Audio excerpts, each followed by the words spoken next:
So today I want to talk about a basic approach to reading the Bible that I think is very helpful and a little unconventional, but I think it's something that people should consider because it's more natural than most of the ways people will approach a book like the Bible. And when you hear my reasons why, I think it will make a lot of sense. So ultimately, I think that the answer, or the suggestion I'm trying to make, is that we should read the Bible as if it were fiction.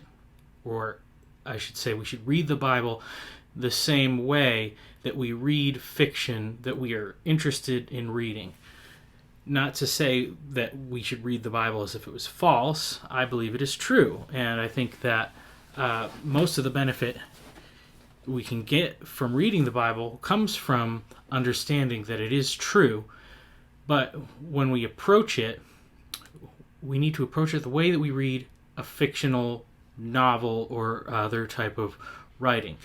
And what I mean by that is that we should not come to the table with a whole set of presuppositions about it. We should not prejudge the book. We should read the entire book as it stands and let it speak for itself. One of the great things about reading a fiction book is that you are freed from asking the question, did this really happen? Because you know it did not happen. You're reading fiction. But, as we know, you can still gain important truth from fictional books. Life lessons and moral lessons and deep, profound, thought-provoking things. I have spent a lot of time reading fiction, and I would say that in many ways it's more meaningful than reading most nonfiction.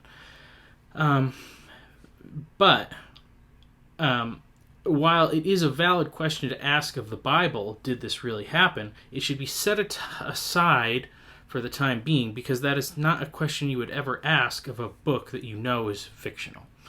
It's not an important question to ask in regards to your reading experience. So, if we're going to read the Bible as fiction, what type of fiction is the Bible? And I think that the way that I think of it, and this may be unusual, but I think it's worth considering, is that in modern terms, the Bible is the ancient and internal heart of a hard magic, modern epic fantasy. So that is a mouthful. But what do I mean by this? I'm going to unpack that and explain a little bit more. So within many fantasy series, there are internal books or documents. Sometimes these are only little images from which the author can draw some small snippets. One example that I thought of in this is the internal book, The Way of Kings, in Brandon Sanderson's book, The Way of Kings. So he wrote a novel called The Way of Kings, and within that book, there is a book referenced by characters also called The Way of Kings. And so he can just take little snippets and say, this is from this book, and have the characters discuss it. J.R.R. Tolkien has several allusions to this sort of internal writing. The Silmarillion is like the Bible of the Lord of the Rings, and There and Back Again is Bilbo's telling of the Hobbit within the world of Middle-earth. So the book The Hobbit is within the world of Middle-earth as Bilbo's book There and Back Again. So the Bible is, while we can read it as a self-contained book, it is an internal story to our reality. It's part of our world. But it does not encompass our reality. So it's contained within the world as we experience it. And I think that's an important thing to realize, because while I think it's the most central thing, especially to the life of a Christian, to know and understand, it's not... We need to understand that in regard to the reason of why this or that isn't in the Bible. It's it has a role in our world. It is also very ancient, and for this reason, it requires a certain level of respect towards its ambiguity. We have to be somewhat satisfied realizing that we cannot talk to the human recorders of the biblical text or the first readers, but we can study and speculate as to the similarities and differences of culture and languages that it was written in. And obviously this is something that we can go really deep on. There are biblical scholars who spend their whole lives learning and unpacking the original languages, and some who focus more on learning and understanding the surrounding culture, the languages and writings of other cultures that were nearby, to try to paint a picture of the world as it was when those books first were put down on paper. And that's a really great area to study, but I think that it's important to keep in our mind that right now we're thinking of it in a fictional term. So the next thing that I referenced here was hard magic. So what does that mean? So we're talking about fantasy books and hard magic. And there's two aspects that differentiate between fantasy books that have hard magic and soft magic. Or hard and soft magic systems. Hard magic is a system of magic that has natural laws and principles that cannot be broken. Soft magic is more ambiguous and can describe books where the power of magic can be used to do almost anything and the rules are not well defined. However, while many books can be described as soft magic because the writer does not necessarily explain or define the rules of the magic system, the magic itself may be a hard magic system, because whether it's on the page or not, off in the author's thinking, certain things are possible and others are not. And there are rules and there are limitations. They are simply not expressed within the text itself. And this is kind of an important thing because it's bad writing to just say, oh, anytime you get writer's block, to use magic to fix the problem. That's not good writing. So, but now, whereas older fantasy works could probably be considered as more of a soft magic, Narnia and Tolkien, the magic is not very well defined. It seems to just do whatever the author needs it to, but they're well written books and they don't ruin it in that regard. The development of harder magic systems is kind of a more modern, recent development, and I believe that it's an answer to the problem of materialism in the world. Because when you're reading a fantasy book, although it is somewhat of an escapist type of reading, the answer, because it's magic, is not a satisfying answer to the modern reader. So the magic almost becomes a type of science in a more supernatural setting. And this is also why only the most forward-thinking science fiction books can remain relevant. Because as real science outstrips the technology of older sci-fi, it has not been able to deliver the future that was once hoped for. If you read a book written in the late 1800s or earlier 1900s, imagining a future set in the year 2000, well, chances are it's going to be embarrassing to read. And one example that I think is a little bit sad is C.S. Lewis's great science fiction series. Was before even Sputnik or any rockets had been launched into space. So some of their conceptions of what outer space was like were very much speculative and didn't turn out to be accurate. But I think that there's enough high-quality C.S. Lewis writing in them that it's still very worth reading, as an aside. And for this reason, in also a little bit of a side, but the book Dune will always remain the king of science fiction because the author almost anticipated this problem by setting his book so far into the future that we'll never know if any of those things are possible.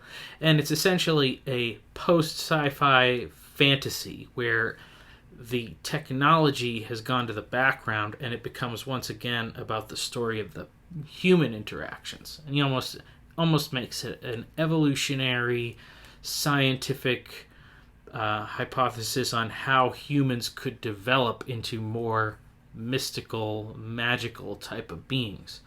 So, but it's definitely that is a hard magic system because the magic is actually what we would consider to be science. And so, and that's an important point that I will come back to in a moment. So the Bible reads like soft magic, but it exists in a world of hard magic. Many of the miracles described in the Bible could be replicated today because we understand science and the laws of nature, and we have harnessed technology, and that makes many great feats possible. But the underlying truth behind technology is that the world does have natural laws put in place by God, and this is why experimentation can lead to progress. While the materialists of the 19th and 20th centuries wanted to believe that everything was explainable by understanding the material world, we have come to the limits of what matter alone can explain. Underneath the physical rules we can observe and understand, there are deeper rules that we do not understand. We thought for a brief moment that there was no magic, but as it turns out, everything is magic. Stuff like the basic building blocks of life, DNA, has been discovered to be undeniably complex, and not only that, but it follows the patterns of intelligent language. So it's not something that could come about randomly, or if it came about randomly, the odds of that happening are so astronomical, it's inconceivable. Anyway,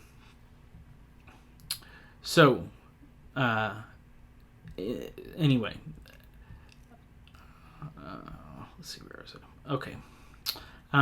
So everything is magic in a way in our world. There are also magical elements in the Bible that cannot be explained or reproduced technologically, and so there are many other forms of magic in our world besides the intentional manipulation of nature. The Bible is internally consistent in explaining that there are certain unique attributes of God and of other spiritual beings. We cannot explain or understand those elements, but it would be logical to assume that there are some rules that must be followed by spiritual forces, even if they can subvert the rules of the material world as we understand them. And so this is a really important thing to realize, that in one sense you can read the Bible and it reads like soft magic because God just makes miracles happen and do this and do that, and angels are there and they can do certain things, and demons can do certain things, and there's no appendix in the back of the book explaining exactly what the powers and abilities and limitations of these various beings and creatures are, but those abilities and limitations are there, and they do follow consistently to the nature which God gave them. They don't act in unpredictable ways, or ways that should be would be impossible. God himself has no limitations, so he is the ultimate soft magic wild card, but he does not seem to practice the absurd, at least on a large scale, and so he also follows tendencies that we can observe, but we cannot define any limits to his power. So that is God. He is outside of any categorization. So the Bible is also, I would say, in a way, part of a modern fantasy because it takes us up to the current age. We have a spoiler for the ending, and so that's good because we know it's good. And if you've ever happened to start reading a series before it is finished and the ending is not so great, it's really disappointing. So to know that the ending is good is really satisfying and helps enjoy the middle of the story a lot more. But we know that this story is not as of yet complete.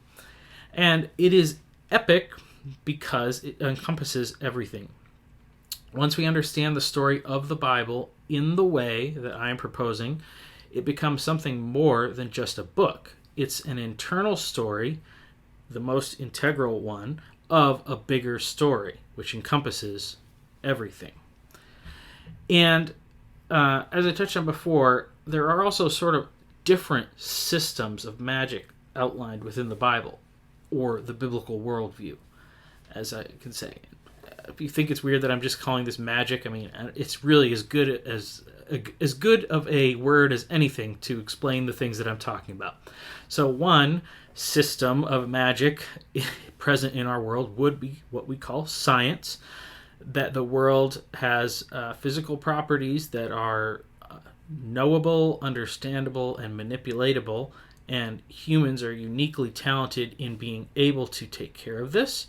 And this was part of God's first instruction to man, to tend to the earth and subdue the earth. And basically, he, gave us an empty sandbox, to start doing whatever we wanted to.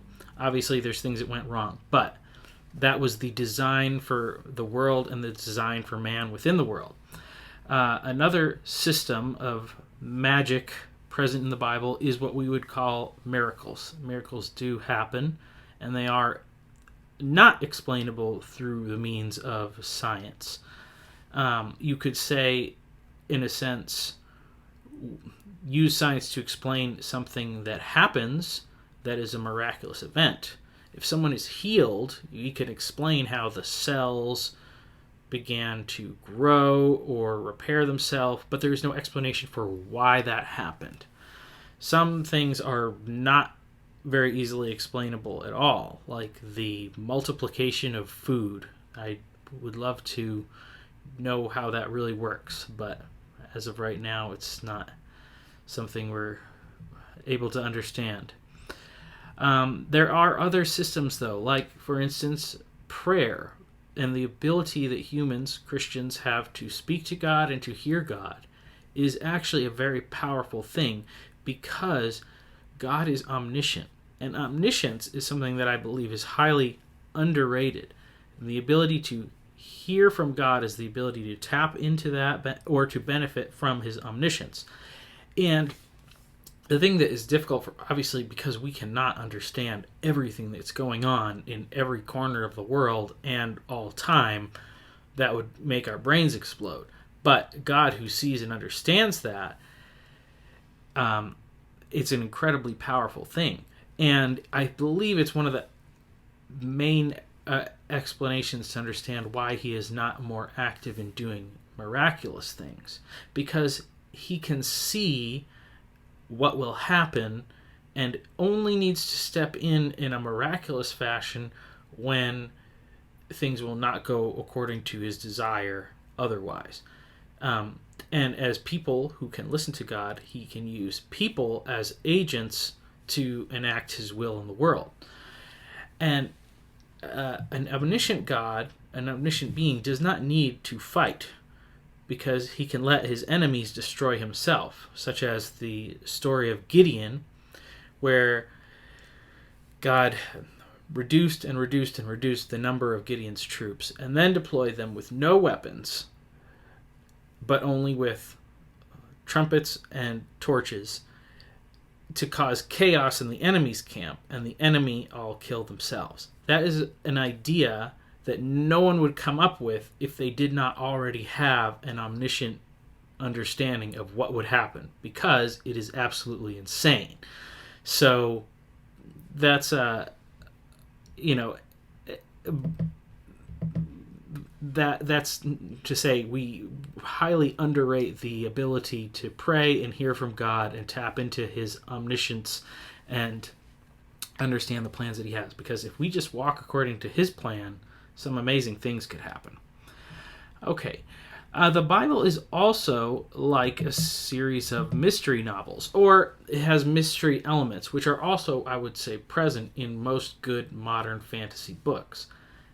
And like I said, in a sense, it's like we are in the middle of an unfinished series. And one of the interesting things that happens in that is that because the end, we do have a spoiler for the end, and we know it's good, but figuring out how it all happens is not clear yet because it hasn't happened yet, and that allows room for speculation. So one of the very interesting things is that there are, for probably many of the more popular fantasy series, have been online discussion groups and people speculating and trying to figure out and look back at clues and read over and reread over passages and try to unwrap what they mean and look at foreshadowing and things like that. And that is a very valid way to read the Bible. So a well-written mystery or good fantasy leaves the evidence and the clues out in the open, but if they are done cleverly, the ending remains a mystery right until the end. And the Bible is like a series because there is a continual unveiling of events that are blatantly obvious after the fact, but they go completely unnoticed beforehand. And the most central of these events is the mystery of Christ.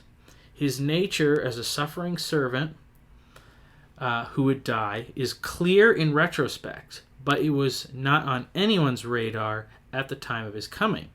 And yet, there were clues about other things about the Messiah. The time of his coming was known, and people were prepared for it. But the idea of a conquering king was so embedded in their culture that the real Messiah went unnoticed, and the forces of darkness were manipulated into killing him to fulfill God's plan.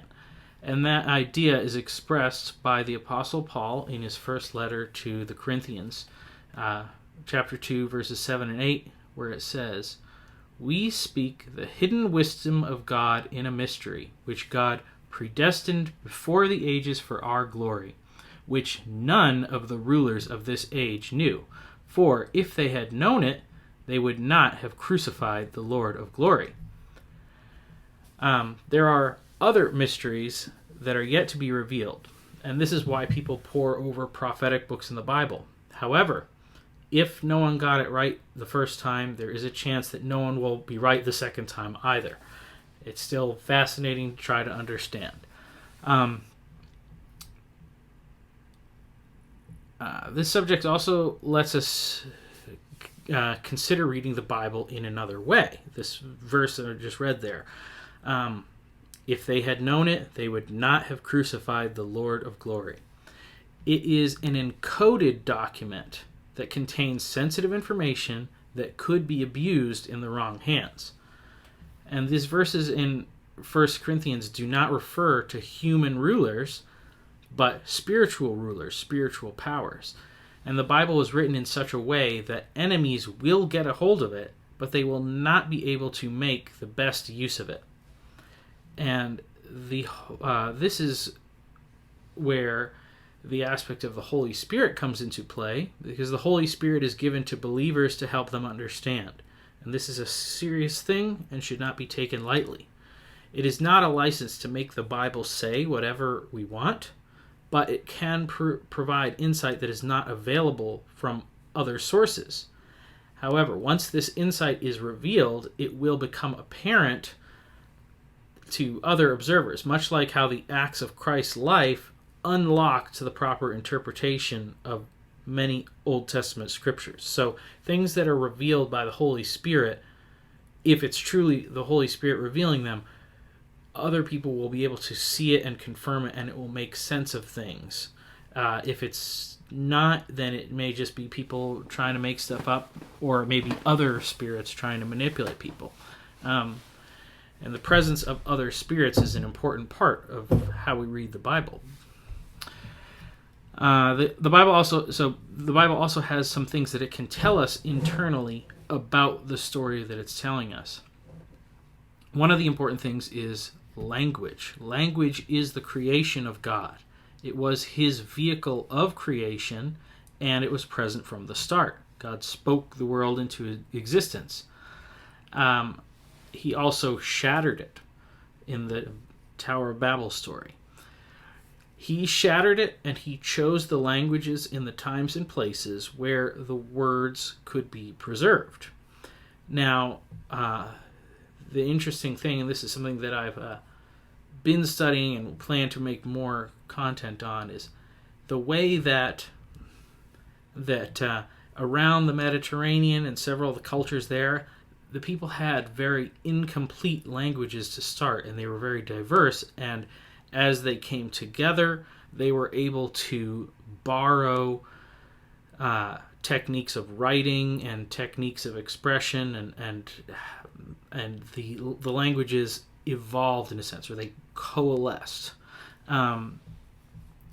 And at a certain point, the language had reached a level of sophistication where it was ready for these stories, which were held by people in their memories, but also some divinely given by God, to be written down.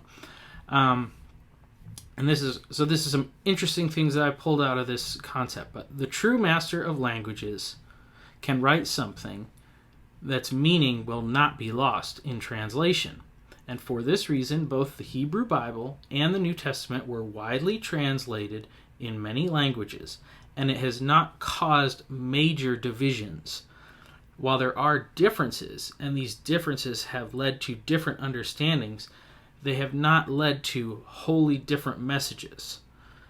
Today, I believe we are beginning to witness the recoalescing of some of these different and various understandings within Christendom as a whole. So that's something that I'm looking forward to, and I think is very exciting, especially with the advent of the internet and YouTube. Christians are finding out about other types of Christians, and unlike certain events over the past 1,000 years of history, no one is killing each other, so that is a really good thing. To contrast this aspect of the Bible and the way that it interacts with language, the Quran can only be read in Arabic. Any translation of the Quran is not the Quran. It is considered to be a commentary. This was not written by the master of all languages. It was written by a master of Arabic, but the necessity to learn and read it in the original language is a deep flaw, in my opinion. Well, I think it's a deep flaw in comparison to the Bible and the strength that the biblical message is able to transcend translation from language to language. While it may sometimes lose certain meanings, it can also gain meanings. And over the history of the Bible and the various languages it's been translated into, it seems that more has been gained through the translation than lost, especially because we still do preserve the original languages. So, the subject of the Quran and who wrote it brings up another interesting internal fact. And this is something I had alluded to earlier, but there are many other gods besides Yahweh mentioned in the Bible. This is a little bit less apparent when we read it in English because of traditions in translating history and certain things. People have maybe tried to protect the reader from some of the messier bits of writing in there. But it's an important thing to realize that there are other gods mentioned in the Bible, and if we are reading it like we would read any work of fiction that we might pick up, we must assume that those other gods are real. And the origin of these other gods is explained in Deuteronomy 32:8. When the Most High gave the nations their inheritance, when he divided all mankind, he set up boundaries for the peoples according to the number of the sons of God. Now, many translations will change the phrase sons of God to sons of Israel, but this is a mistake. The oldest versions, including the Dead Sea Scrolls and the Septuagint, refer to the sons of God, or the angels of God, who were put in charge of the various nations that were split off from the Tower of Babel. Now, interestingly enough, it was during the writing of the Masoretic texts, sometime in the Middle Ages, or I don't know, it's like 700s or something like that, where the rabbis who had been interacting with Christianity decided to make some editorial changes or consolidations of the text that kind of obscure some of the supernatural aspects of the Old Testament. Psalm 82 speaks of God's displeasure with these angels, these sons of God, because they have not been faithful. They have led the people in their charge away from the true God. Because of this, within the story of the Bible, we have an explanation for the comparative mythology. Other texts do not simply borrow from one another, as some scholars claim, but they are inspired similarly to the Bible, but they have falsehoods embedded in them that lead people astray and imprison them. Now, most studies of comparative mythology tend to focus on the similarities and they gloss over the differences. Apologists sometimes will focus on the differences, at least to the extent that they may contrast Christianity to other religions that are currently being practiced. But there is little comprehensive analysis of the differences across mythologies and the ways in which they differ from Christianity. Now, there are some people that will probably balk at the idea of reading the Bible this way because we have the historical grammatical method, and this is the best way to read the Bible, and it's the most sure way that we can know that we are correct in what we're reading and understanding. However, there are limitations to the historical grammatical method. It was based on principles of scholarship developed out of an academic system that had already embraced a materialistic worldview. And while it can be useful to debunk really bad interpretations, and it does give us a good idea of how a text might be received by an average person at a time it was written, especially in regard to cultural context, it does not necessarily speak to the spiritual message or the meta-narrative. So I think we need to take it with a little bit of grain of salt. It should always be checked, but it's not perfect. In these days, and especially in certain corners of the internet that I tend to be on, some symbolic interpretation is very much becoming more popular. One factor in popularizing this is the biblical lectures from Jordan Peterson, who takes a psychological approach and also relies heavily on comparative mythology to point out the symbolism and the archetypal themes in the Bible. Another is Jonathan Peugeot with his symbolic world, which is obviously very symbolic, and this book, The Language of Creation, written by his brother, which I have not finished yet, but it's interesting. And also the Orthodox tradition, which relies heavily on the symbolic. The problem with the Orthodox tradition, which is not a problem in and of itself, but the problem that it faces is that it's too content to leave the unknown unknown. And that might work fine for individuals, and it works fine for those who are in the tradition.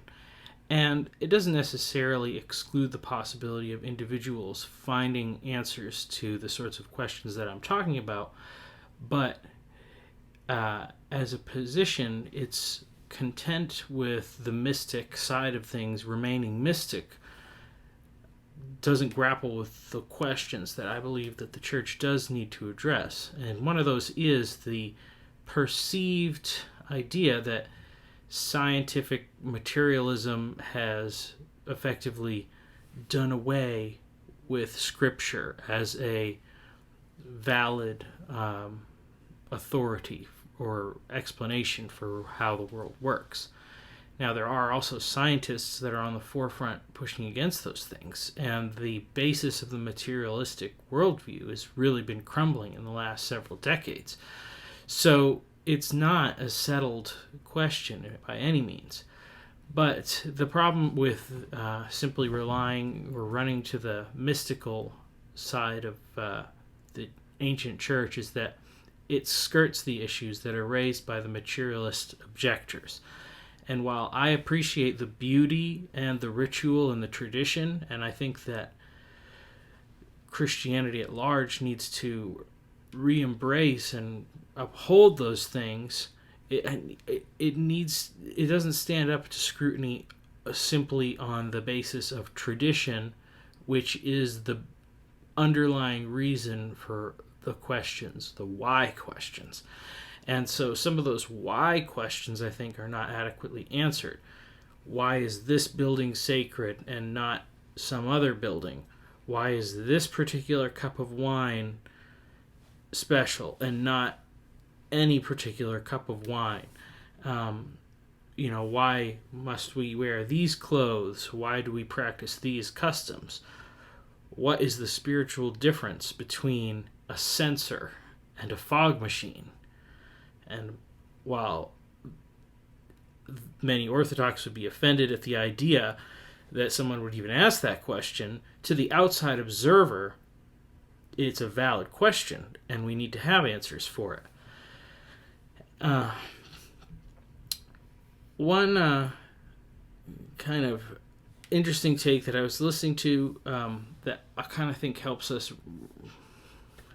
wrap up some of these thoughts is Jordan Peterson, in one of his Maps of Meaning lectures, talks about a car and the idea of the car being invented. And a car is not just a car. Within that item, there is a whole history of ideas that go into its creation before it could be created, and the implications of its creation is not immediately known, even to the one directly responsible for making it. And this is something that is the nature of creation in general. As creative beings, we can create far more quickly than we can understand what we have created. And probably a big example of this is social media. Social media was created ostensibly with this idea that people could connect, and it would be a good way for communication and for people to catch up on things and stay in touch. And obviously, no one foresaw the huge thing that it has become and the many layered problems that it encompasses. The creation was far more quicker than the understanding of it, and we're still not understanding that. And so, I think that this principle that creation can happen more quickly than understanding kind of rings true. And I think it's one way we could look at, God being omniscient is the only one who fully understands what will happen when he creates something. So when he created the world, he could understand all of the implications. Yet he decided that it was good. And even though there was problems or things that we do not appreciate, he was able to weigh the positives and the negatives and decide that it was good. And similarly, when he created humans, he said man is very good. And I think we can also consider that God chose to speak to man through a written word, through the Bible, and that was a choice that he understood all of the implications of what it would mean to have this text written down. I think it's something that we do not understand. We're still unpacking the implications of it. And so the idea that understanding of the Bible has already been completed, or that there's nothing new to discover, I don't think is true. And I think we do, as we learn more about how the world works and how science tells us about the way that God created the world to work, we need to go back to the Bible and re-examine it and reread it with those fresh eyes. And so when I kind of start with this idea of reading the Bible as fiction, and I'm putting in the category of a modern epic fantasy, what I mean by that is that we know that this story is going to be internally consistent, and that we can just lean into it hard. We can study it hard. We can try to figure out all of the ways that it works. And when there's these things that appear to contradict, it just means that we need to expand our frame so that we can get a viewpoint that encompasses both sides of an issue. And so that's what I mean. And in saying that, I believe, I think a fantasy is a way to look at it. What I mean is that instead of always rationalizing, well, was it really just Adam and Eve? Well, that's what the story says. So let's just start there and finish the story, and then go and question if it was really just one Adam and Eve. Was the flood really global? Well, let's just finish the story, and then you can go back and pore over the details and try to figure it out. Was there really a Tower of Babel? Well, let's just finish the story, and then you can go back and pick on those details. And, the same thing. What did it mean when God parted the Red Sea? And, all of these things. And even up to the resurrection. And, we need to read it as it stands and assume that, at least as much as we can,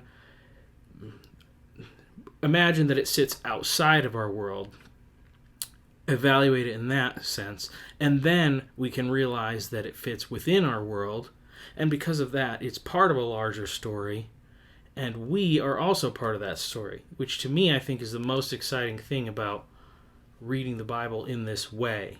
Because even though I have to pay a mortgage and go to work and drive a truck and do all these mundane 21st century things that don't seem very mystical or magical, and I have to buy my groceries at the grocery store, and the rituals that we partake in are pretty boring compared to some of the things in the Bible. There's nothing exciting about setting an alarm clock every night. It's a ritual, but it doesn't seem particularly magical or meaningful.